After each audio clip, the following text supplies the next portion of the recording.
Good evening and welcome to African Voices platform on Sheffield Live TV. My name is Tchiyiwe and I'll be hosting you tonight. So on tonight's show, we're delving into the details of the tourism landscape on the continent with specific aspects of it from a Zambian context.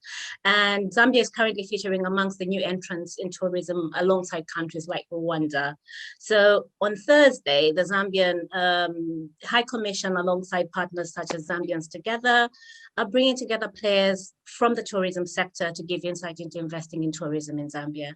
So I'm really privileged this evening to have with me in the studio, Mr. Donald Pelekamoyo from the High Commission and Maria Sakala from Zambians Together. Good evening, both of you. Good evening to you. Thanks so much for joining us. I'm really excited about this show. I think there's very little information out there on how people can invest in tourism or how Africans can get involved in their own countries. And this really feels like the right time to be speaking to you. Mr. Pelekamoyo, could you introduce yourself to our viewers and what it is you do? Thanks very much for having me, first of all. My role as First Secretary of Tourism really involves the creation of awareness of Zambia as a tourism destination in the United Kingdom, with a view of increasing visitor numbers to Zambia. Lovely, that's brilliant. Thank you so much. And Maria Sakala, you're with Zambians Together. What do you do with Zambians Together? Good evening, everyone, and thank you, African Voice, for having me today. Maria Sakala, and for Zambian Together, I work as a fundraising director. Brilliant, thank you. So I'm going to start with you with Mr. Pelekamoyo. Would really like to understand what, broadly really, what the tourism portfolio in missions, foreign missions does. What do you do? Well, the portfolio really is aimed at increasing visitor numbers from our area of jurisdiction. In the case of the High Commission, this covers the United Kingdom and Ireland. The idea is that we engage the trade and consumers with a view of getting into programs of the trade and creating awareness amongst consumers of what Zambia has to offer in terms of tourism. This, like I said before, the idea then is to create visitation into the country. As you may know, the United Kingdom currently is one of our largest source markets after the US and France. So it is a very important market for Zambia. Okay, that's really interesting. So it's very much an intergovernment, interstate portfolio, and less. I was wondering about the citizen engagement. What's that like as well in this case? Yes, the diaspora forms a very important component of the people that travel back home, either as visitors or indeed as tourists. So that is a segment that we do not ignore. So in our efforts, we also try to encourage the diaspora to go back into Zambia, not only as visiting friends and family, but also as investors. So they're very important components. Lovely, thank you. So Maria, one of the things that the High Commission has done is that he's partnered with your organization alongside the OxBridge Alumni and others to bring together this town hall that's taking place on Thursday this week. Yes. Could you give some background to that event, please? What is the purpose? The purpose of the event is to provide information on government policy and direction into the tourism sector, as Mr. Pelekamoyo said, and it's also to give an insight opportunities for investment and stimulate interest for those investment who want to invest in that sector. As you know, tourism is one of the biggest sector in the world. It brings, foreigners to countries and help develop the economy as well. And the other purpose as well is to provide information on incentive available for the investors coming to invest in Zambia. These include financial options, such as the big players in the sector and also the new players in the sector that want to join the tourism sector as well. And one of the other last purpose for this meeting is to provide a private sector perspective and experience in investing in tourism sector, as we want people to invest in Zambia. As you know, Zambia is such a blessed country with beautiful nature, and the opportunities are there, and we want to make people aware of these opportunities so they can come home, not just as tourists, but as investors as well. Yeah, sounds like a grand vision. I mean, it's fair to say that most of us would rarely think of investing in tourism because it's seen as something that's distant. The information is not easily available, and I think the pathway is not very clear. Mr. Pelekamoyo, it seems like you've brought some key, you've introduced some key people to this particular event that are going to be coming in. What's your hope with the kind of players you've invited? The idea really, like you've rightly said, there is this perception that investing in the sector is a complicated or expensive venture. From the speakers that we've lined up, I think this will help to clear that perception that the industry involves colossal sums of money. It will also open up into specific areas that are available for investment. I must hasten to add that investment in the tourism sector is not limited to large hotels or expensive lodges. There are different areas of involvement. So I think this platform will help to clear that, in that we'll also highlight the different specific opportunities as well as incentives that are available to everyone in the sector. If I may give an example, there's issues of car hire, there's issues of small lodges. All those are different levels of involvement that people either back home or indeed in the diaspora can get involved in. Lovely. That sounds really good. I really like that idea. And yeah, there's so many facets to it, but I think we all want to look at the grander, the grander aspects of it. And I think it's because the public shows always that tourism is such a grand field that it's impossible to go in. And like Mr. Pelekamoyo said, I've invested in Zambia and I'm going to go in the small side sector of it, where it's more on the lodge side. So it is possible. It's there. It's just thinking outside the box and finding your niche within the tourism sector. So it's quite vast. And we get the privilege to speak to people who can help, actually. So exactly. Exactly. Yeah. If you were to describe Zambia's tourism landscape or the African continent one, Mr. Pelekamoyo, what's it like at present? What's its scope?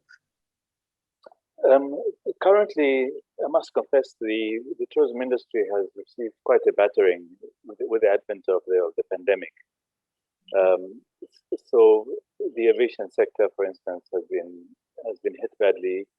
Conservation has also been affected badly. And this also has meant that it has created unemployment in the tourism sector. But at the same time, there's been a number of opportunities in that the tourism sector has had to look inward into the domestic market and look at that domestic market as a fallback position. And this has also meant that in terms of investment, it has also created scope for us to open up for affordable rates, for instance, for the locals to enjoy the facilities. So places that were 5-star before have had to say, look, let's make an adjustment and accommodate the domestic sector. So in terms of the landscape, it has been rough, but it has also afforded an opportunity to really look at issues in order to accommodate the domestic sector and also look at other means of survival. Yeah, that sounds like a reset button in many ways. I do. Yeah, you're right to say there's been a lot of inward looking, and I think there's been more visibility as well for the prime locations around the country, in Zambia specifically, that I have seen that were previously pandering for an outward audience. But I can see that there's a shift now, probably with the aviation sector as well, just dying. Well, posing or halting. That makes sense. Now, with that said, who do you think is benefiting presently? Is it still external owners of the businesses in the country, or are there people that are starting to benefit locally that you'd be able to highlight, for example? Well, I like to say that tourism is for all, but probably the bigger beneficiaries now is the mid-range facility, because if you're going to look inward, you have to look at the disposable income, which is available amongst the locals. So the locals will probably tend to go for more affordable facilities, and normally these facilities are are locally owned. So, for instance, if I give an example of Livingston, if you're going to go to Livingston, the locals will probably utilize the smaller lodges or guest houses, which are locally owned. So again, there's scope for local involvement and also to benefit during this period.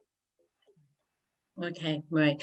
Maria, before I come to you to talk to us about how people can actually come to the event, I want to understand something else about the sector. So pre-pandemic, Mr. Pelekamoyo, the tourism sector had started to evolve. It was growing.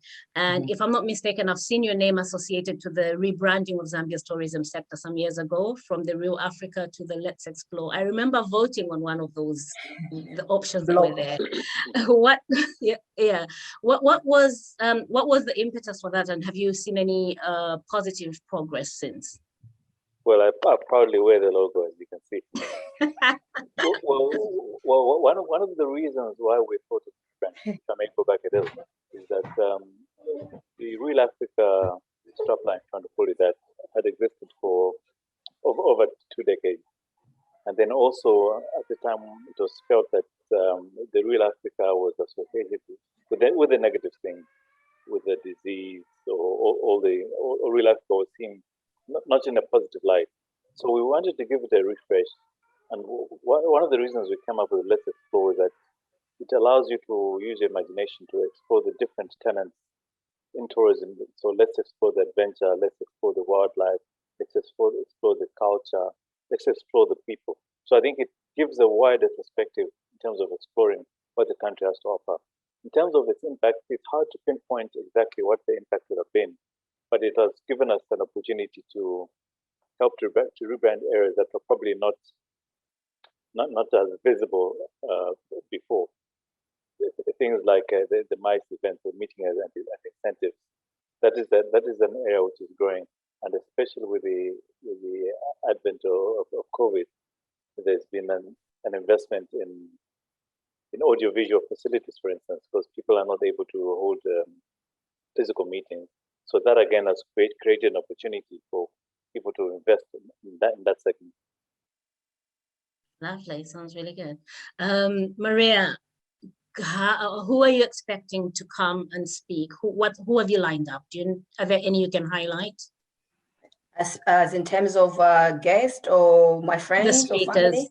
The speakers, like who do you have? I think, if I'm not mistaken, I saw that you've got Prospero, which is what does Prospero do? Is that an investment company or? Prospero, I think, is a prospector, someone who is invested in the tourism sector. And we have another lady who's a private owner invested in Zambia. She'll talk from her own perspective as well. We have the Zambia Development Agency. We have a whole range of people who will be speaking, but people need to come on, sign up to listen, because we tell them, I don't want them to Google and not sign up for this. So I want people to sign up and join us and listen for themselves. Great. Yeah, sounds like a very good lineup. Amongst those, Mr. Pelekamoyo, I noticed you also managed to organize the permanent secretary from the Ministry of Tourism. Am I right on that one? Yeah, that's right. The permanent secretary will be our guest speaker, and he will give a general perspective on the policy direction that the government has taken in terms of tourism. And then from then on, we, like Maria's outlined, we'll go into a bit more specific in terms of the Department of National Parks. Will give us a bit of insight in terms of the sites that are available in Zambia's 20 national parks, as well as the game management areas. Just to add on what Maria was saying, Prospero will also give us a perspective of some of the financial platforms that are offered by Prospero, as well as some of the work they do in building capacity, especially targeting small and medium enterprises. That is a major role, and they're part of the UK initiative into Zambia. Great. And what about the Zambia Development Agency? What's their role in this event? Maria mentioned that you've got Zambia Development Agency coming along as well. Yes, a very good point. The Zambia Development Agency offers a number of specific incentives, which I won't go into now. These are aimed at attracting investment in the sector, and the beauty of this is that some of these specific incentives are aimed at attracting foreign direct investment. And we're fortunate that through the Diaspora policy, some of the initiatives that were involved was the issue of dual citizenship. So having that within the policy means that some of the people that want to invest in Zambia may be liable in terms of benefiting some of these incentives that are offered by the Zambia Development Agency. One of them being that one is able to import equipment which will be brought in duty free, etc. So there's a very important aspect from the development agency, which will hopefully spur interest in terms of investing into the sector. Thank you. Thank you so much for that clarity. Maria, how important is it then? You mentioned some investors, including yourself, who've got small projects. How important is it then to have people who've actually done it coming to speak to the people that will be attending? Because these, my assumption is that at least 90% of the guests are people who will not have had any insight prior. But how important is it? What's the role of the case studies that you're bringing into the space? Yeah, the role of the case studies is to show Zambians in the diasporas across the world to know that you can invest in this field. This field is not only for the rich people. It's about you finding a niche within the field. And the purpose of this tourism town hall meeting is to give you information that you can reflect on, sit upon, and ask questions on how you can get in the industry. With everything, you need to have a case study because some people prefer to hear from the horse's mouth itself because they feel like hearsay is not the real fact. So when they hear it from someone within the diaspora, in the community, investing back home, it gives them that access and purpose to know it is possible. It's just knowing to ask the right question and having the right people to support you. So I feel personally for me, if it wasn't for people in Zambia or people here investing back home, I wouldn't have invested myself. So those are the people who encouraged me as well to say, Maria, you can invest back home. It's just about knowing who to ask. For me, as you know, I'm a community person. I ask questions. How do you do that? How do you go about it? And that's how I've managed now to build. I won't mention how many, but once it's all set up and ready, I want everyone in the diaspora to come and lodge at my place. I'm looking for, I hope I get complimentaries on that one. Oh, definitely, yeah. Definitely. So it sounds like you're speaking to this when you're looking at case studies is more around demystifying the whole pathway into investment in the tourism exactly. sector. So it's not an alien concept. Mr. Pelekamoyo, what's the strategy for getting indigenous Zambians to actively participate then? The government, what should we expect from the permanent secretary? What are we going to be learning about that? Well, we are hoping that in his address, he'll highlight some of the initiatives that the government has taken for local involvement. One of the most successful ones was the ones of the community resource boards. The community resource boards are boards which are set up within the national parks, supervised by the various chiefs and headmen to benefit from whatever tourism investment is in those areas. They then get to share these resources amongst the communities for social projects such as schools, health facilities, etc. Some of the other incentives, obviously, the part of the government is that there is a deliberate policy on the part of the national parks to look at giving licenses or facilities for local investment. One of the things that, if I may add, in terms of the speakers that will be speaking on the evening, is that from the Zambia Tourism Agency. Right. There has previously been concern at the number of licenses, etc., which are involved in the process of setting up these enterprises. The Zambia Tourism Agency, with the Ministry of Tourism, has set up what is called an e-licensing platform together with Smart Zambia. This will ease the process of registration and the licensing for tourism enterprises. So in other words, you mean the government, an African government is making deliberate steps to cut the red tape? That's impressive. Yes, this was launched only 2 weeks ago, actually. All right. Oh yes, so you can actually sit at your desk from wherever you are, register your tourism enterprise, pay online. There's a payment platform. Follow the process of your licensing procedure up to the end. Wow. Well, I think that will be very welcome. I mean, because that way, if you are a lodge owner in South Luangwa, you don't need to go with all your documents to SACA, submit your documents. Everything is done online. That's impressive. Yeah, I agree with you, Maria. That's really impressive. I'm looking forward to seeing that operational. Actually, there are two things that I latched onto. So just going back a few seconds ago, Mr. Pelekamoyo, you talked about the community involvement in looking after their own surroundings and benefiting from the tourism sector. I think that's very important. I didn't know that that was happening. Now I'm feeling like that's the kind of a whole show that I would want to invite you back to and talk a lot about that, because so how is it going?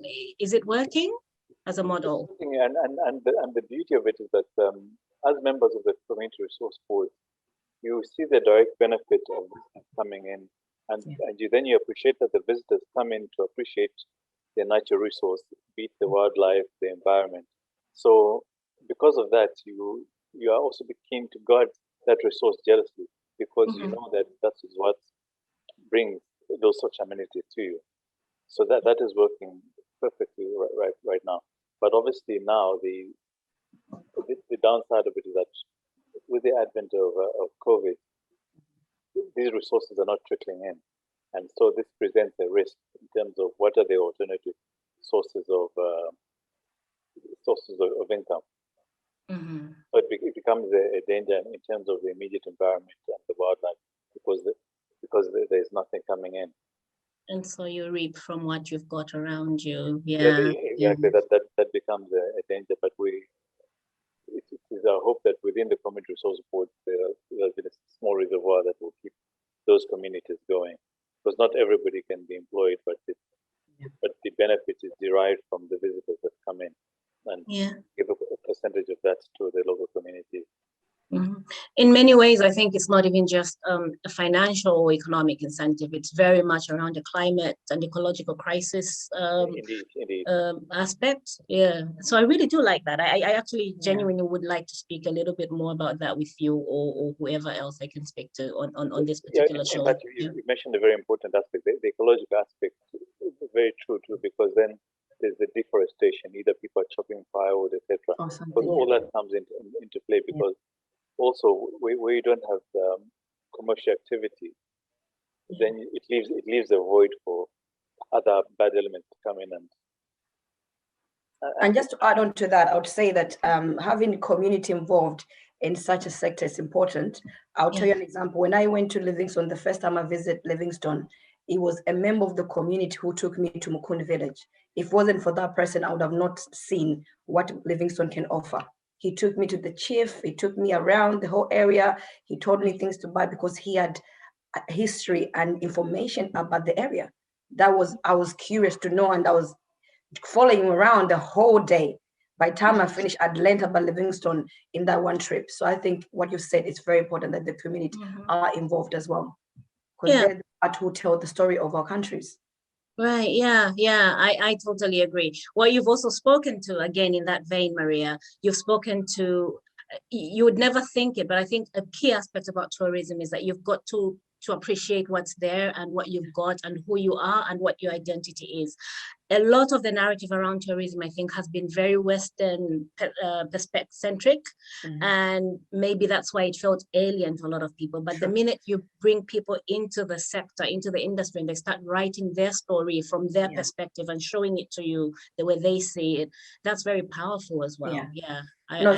Because for me, I'll tell you, I really enjoyed Livingstone because I had someone who was telling me what Livingstone is all about, with the snake's head standing in the side of the, it's creepy, but all that, for me, I loved it. I was like, wow, I never knew Livingstone was started like that. The Victoria Falls itself, as we call it in our own language, it was amazing. So without that knowledge, I wouldn't have known that Livingstone can offer such services.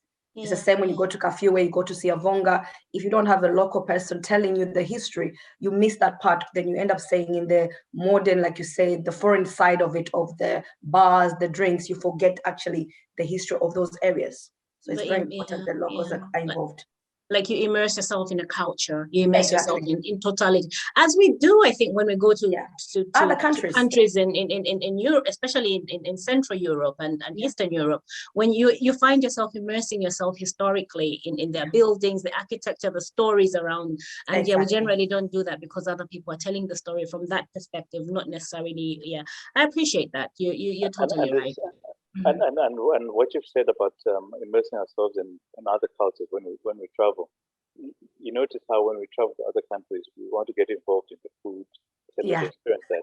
And what is amazing now is that there's so much Zambian food being sold in formal places. You go to places where they're calling it matebet, and it's full of Zambians.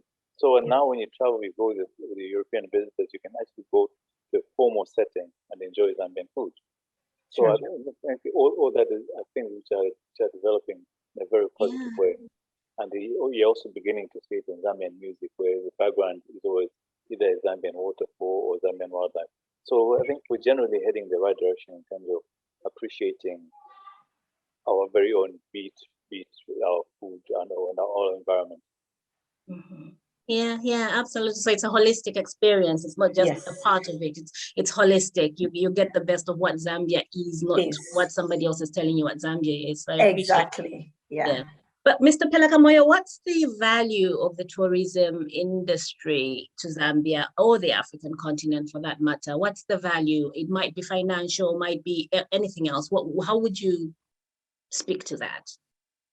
Well, currently in terms of the GDP, it's still quite low because Zambia, for instance, is contributing under 10%.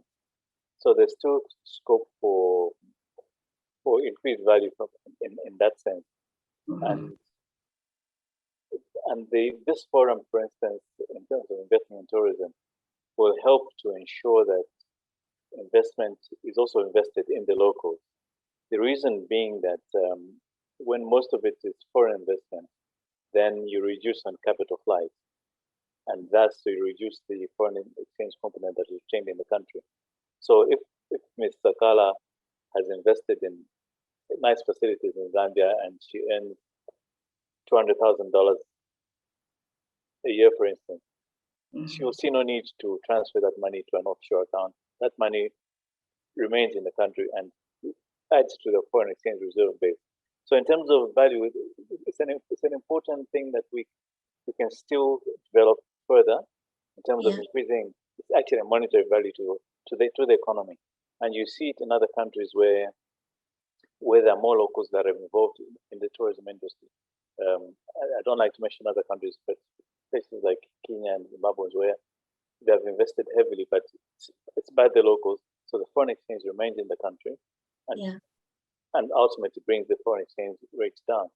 So there's still a lot of scope for greater development in terms of the resource base, financial resource base that it can contribute to the economy. Oh, absolutely. Oh, that's absolutely true.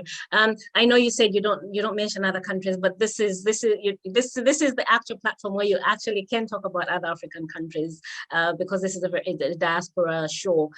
When you talked about that, I just remember that. So Kenya and Zimbabwe are sort of the traditional tourism spots that people would go to. Zambia. I'm not going to say that. You just did. Zambia is considered more of a new entrant, so and there's more curiosity around it, and I like that. I like that we've been able. Zambia have been able to preserve a lot of that. Then more recently, I've also seen that Rwanda. I mean, Rwanda is trying to smash on everything, like doing everything really well.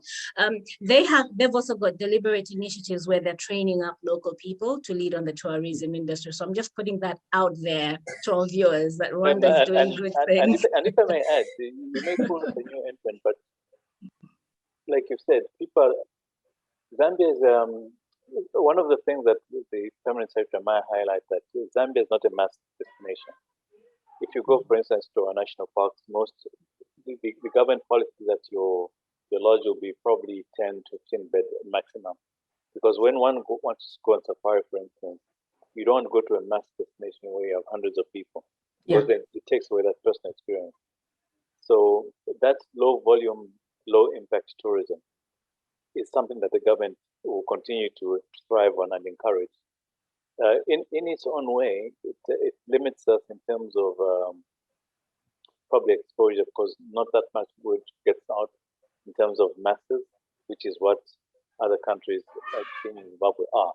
But at the same time, it means that we're reducing the impact on the environment, and at the same time ensuring that you get that personal experience. I'm not liking that Maria keeps going to what you're saying, because I've got a challenge on that one. But yeah, no, go ahead. no. Why I keep saying yes is because what you said. When you are dealing with nature, animals, they need that kind of environment where it's not too many humans coming, because you have to take baby steps. You can't come into an environment where the animals are there alone. Immediately you come and build something and you expect thousands of people to come. That's invading the nature's world. So I agree in the sense that it's giving us Zambians a chance to do it gradually, slowly, whereby we respect the nature around it. Because most people who travel to those destinations, like if personally, like let me use myself as an example. Every country I go to visit the real country. I don't go to see the city side of it. So when I go to Zambia, I want to immerse with the animals, and I want the animals to know this is your land. I'm just here to visit, and I'll leave you in peace. So imagine too many people go to a certain place, they'll be drinking, throwing rubbish, making noise. That scares the animals. So I feel like gradually, yes, Zambia would open up, but for now, we should have places where we respect. So in the agreement, I'm agreeing, not saying let's copy everything Zimbabwe, Rwanda is doing. The things they're doing correct, and the things we're doing correct. But when it comes to Mother Nature, especially nature, sis, I love nature. I respect nature. So hence I'm agreeing with him on that, not because of anything else now. No. I totally appreciate what you're both trying to say, but I have a challenge with the fact that it means it continues to become a premium destination that leaves out a certain demographic, and it's only for the elite that can actually pay into that kind of exclusivity that we are pandering to. So that's the problem that I have. Allow me to correct you. Within the national parks, there are areas which are zoned for different kinds of development. For instance, I'll give you an example of South Luangwa National Park. In South Luangwa National Park, you'll be able to go to Chivembe or Mfuwe Lodge. At the same time, you'll be able to go to the conservation camp, which is also a tented camp where you pay $50. So within this national park, there's a price for everything. It might restrict. So what is it that what does that price difference mean you can't access? So if you're paying the higher amount, what are you getting that the others are not going to get? Because you can't tell me that we're getting access to everything. No, you're still within the national park. The difference in price is the luxury that you'll experience within a particular facility. You get your gown, you get your 4-course breakfast, etc., etc. That's normal. But in terms of actually viewing, the game viewing that you see is the same as everybody else. Yeah, so I was about to say that. Yeah. So luxury within the facility that you're staying in. Yeah. So I would like, I think for me, an ideal outcome would be where I see a lot of intra-Africa tourism traffic. So within the African continent, Africans actually immersing themselves and enjoying tourism from an. I like that it's very Western dominated, but I really do think that we should have a lot more drive towards having intra-Africa tourism as well. I agree totally. And on that score, only last week, a flight has been launched between Livingstone and Cape Town. That will allow one to see Table Mountain, go and see the Victoria Falls, and in addition, and now you have flight from Nairobi straight into Victoria Falls, so you can still go to Kenya, see the wildlife, and go into Victoria Falls. So this inter-regional travel, which is a very valid point, is being facilitated by these aviation links, which are being done from within the region, and also the SADC protocols also allow that within SADC, in terms of immigration, you don't have to go through rigorous immigration formalities. So that issue of inter-regional travel is being facilitated, and in no time as well, we'll be seeing the opening of the new Kazungula Bridge, which will also allow a faster flow of traffic from Botswana, Zimbabwe coming into Livingstone. And then in the coming weeks, we're seeing the Kasomena bridge being opened between Congo and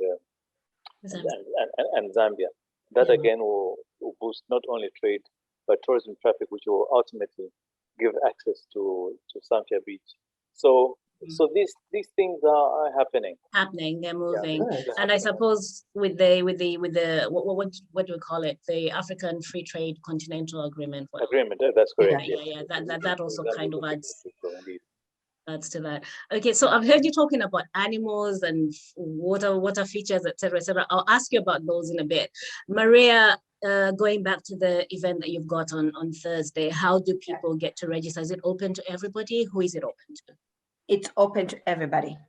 So people need to go to zambiantogether.org, and register, or you can go on find investing Zambian tourism sector and register. You need to register by putting your details, and then you can be part of it. We'll be live on Zambian Together website. We'll be live on Facebook as well, but anyone can register. Anyone. There's no restriction of who can be part of it. So your friends, family, anybody, platform where you're going to learn about how to invest in tourism. We're going to have expertise tell us their point of view. We're going to have case studies who will share us their experience as well. Okay, lovely. I might be freezing a little bit, or is it Maria or myself? I think there's a bit of a delay on both ends. Are you experiencing it? It's you, Maya. I'm okay on my side.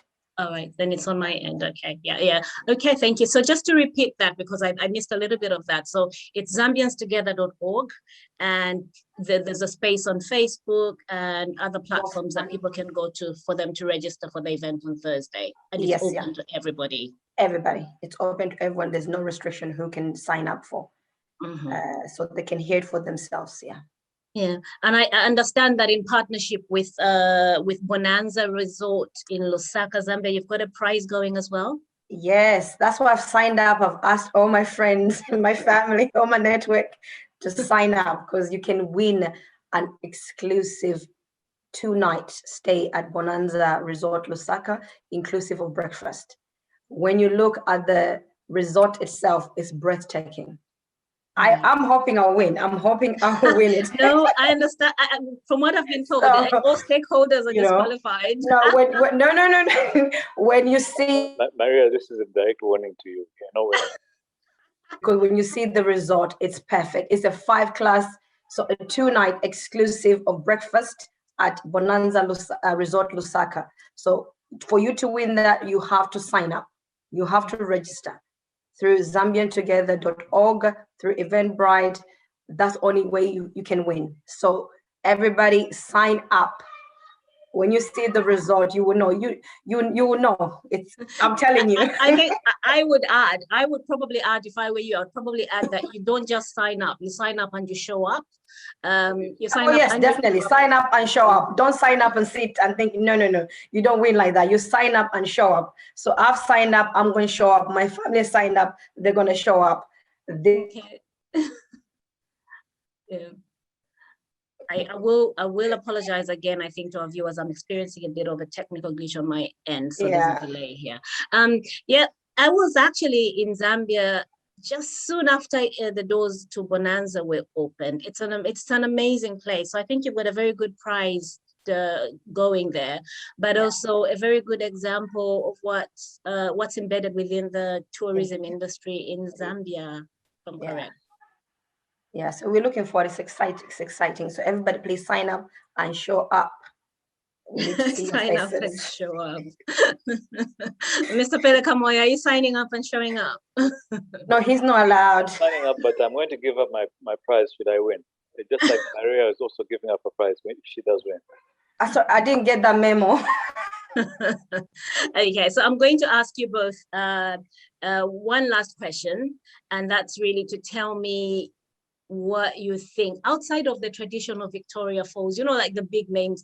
What does Zambia have to offer in tourism that you think is a hidden treasure? Anyone can take that to start with. Zambia offers so many things. I'll start because you have more knowledge on that sector because that's your specializing area. So let me start on for me, Zambia as a continent on its own, Zambia as a country, you know, part of Africa, it's a peaceful nation, first and foremost. It's a country when you go, you feel at home. People are loving, the food. Me, I love food. Talk about any delicacy in Zambia you find. There's falls, apart from the Victoria Falls, there's other falls within Zambia. There's vast land in Zambia. It offers a lot of stuff that people can see. It's about you just looking and searching and finding the right stuff. Hence, you need to be part of this town hall meeting on the 29th of April so you can hear it for yourself and see the beauty that Zambia offers. Lovely. You've sold. Mr. Pelekamoyo, what sets Zambia apart? I think that Maria has actually sold it off. She sold it very well. She's about to take my job. It sounds like it, yeah. I think Zambia has got, is it 11 waterfalls actually inland? Actually, more than that documented. More than that. The Zambian environment is very unadulterated. Yeah. And also the scope in terms of tourism investors is huge. We have over 19 national parks, and we only get to hear about South Luangwa National Park, being the and the Lower Zambezi, and more recently there's also a scope for MICE infrastructure. That's for meetings and incentives for both local and international. That is something that is coming up in terms of incentive travel. Okay. So, yeah. What spots are we looking at? I've seen that Rwanda has actually been leading on MICE in recent years. So which areas are we? They've been leading on MICE more recently because of the upcoming Commonwealth Heads of Government meeting. If you do recall, Zambia also built quite a bit of infrastructure because of the same meeting during their program when we built the Mbushi International Conference Center. Yeah. So in terms of conferencing as well, there's a new site coming up in Livingston, which is being built by the National Pensions Fund in the Livingston area. And more recently, there's another convention center coming up in Zambia. In Zambia, yeah. In the northern circuit. And to go with this, the government is also working on the infrastructure to create access into these routes, as well as the development of the infrastructure, air infrastructure, to support this in terms of Mansa Airport. And if I may mention also the issue of airport infrastructure is something that just come up really well. We have the new Kenneth London National Airport. When does it go? When does it become operational? Nothing's happening there. It will be operational soon. I believe it's on 99.5% or somewhere there. It's a beautiful site. Livingston obviously is open, servicing traffic not only the region but also international. So in terms of access, which is a very important component, we are definitely on the right track and getting there. And also, I think this will be eased with the entry protocols within SADC, which allows intra-country travel, like you expressed concern about us Africans traveling between each other. Yeah, that's okay. I'll add audiences just to give a bit of scope about the region itself.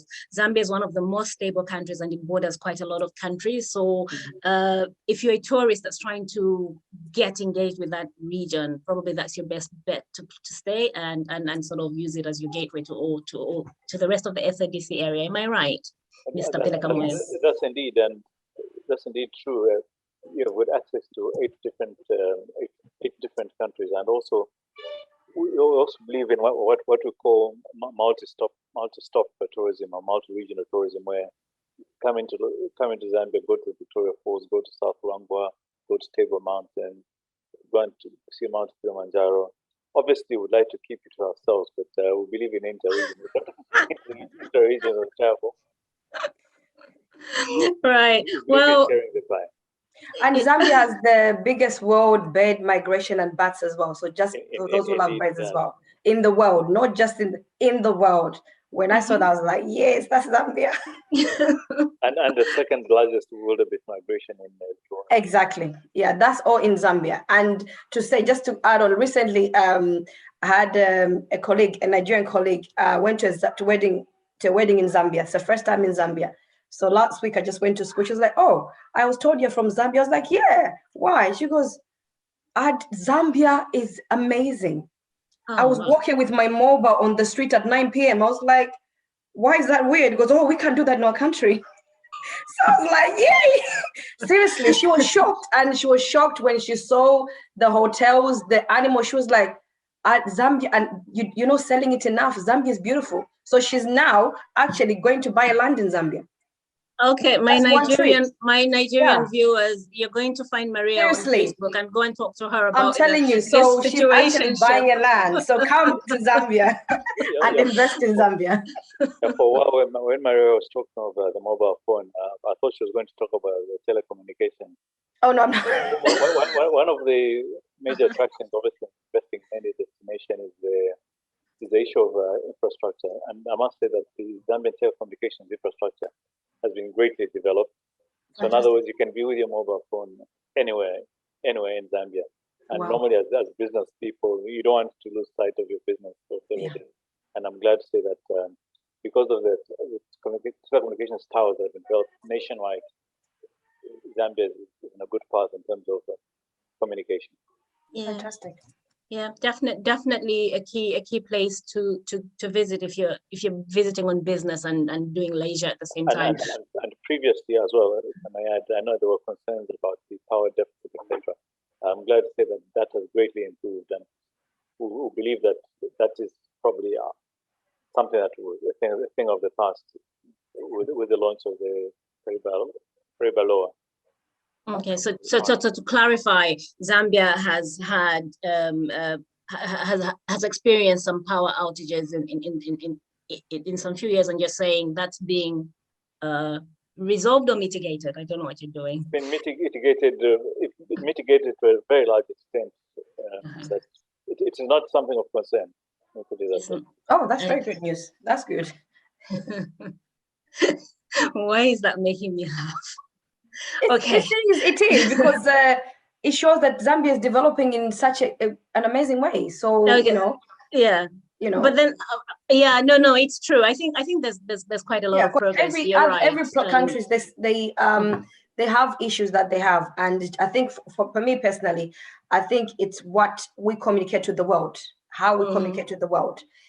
Being in the UK, there's certain things that happen, but it's how they communicate to the world about it. If you are in the sector, you would know the problem that's happening. But if it's not written, maybe just to manage expectations, it's quite important. There are a lot of initiatives, such as people having backup plans for electricity in a lot of solar panel generators and stuff. So people do that. So yes, it's being mitigated, but there's also apart from government initiatives, I think it's safe and fair to say that people have they're being innovative with the circumstances as well. But also there's a new desire for international travelers to experience green tourism or ecotourism. So people now want to go to facilities that do not use natural sources of energy. So for instance, with the lodge in the National Park, I won't mention names, but they run exclusively on energy. Green energy. Oh, fantastic. Oh, wow. Including the game viewing vehicles, their boats. So that becomes a big selling point for some of these facilities. No, it's important. With the amount of sunlight we have, there's absolutely no need to rely on Okay, and is that, yeah, okay, so definitely if you're looking for green spaces, if you're looking for tourism sector that's being driven by innovative ways of responding to the climate change, it sounds like Zambia is the place you should be going to. The rich culture and diversity. Lovely. Well, I really appreciated having both of you, and I'm looking forward to participating in the events that Zambians Together, in partnership with OxBridge, the Zambian High Commission, and the Zambian Business Network are putting together. So it's called Investing in Zambia's Tourism Sector, a Diaspora Perspective. And thank you so much for joining me, Ms. Pelekamoyo, and thank you, Maria Sakala, as well.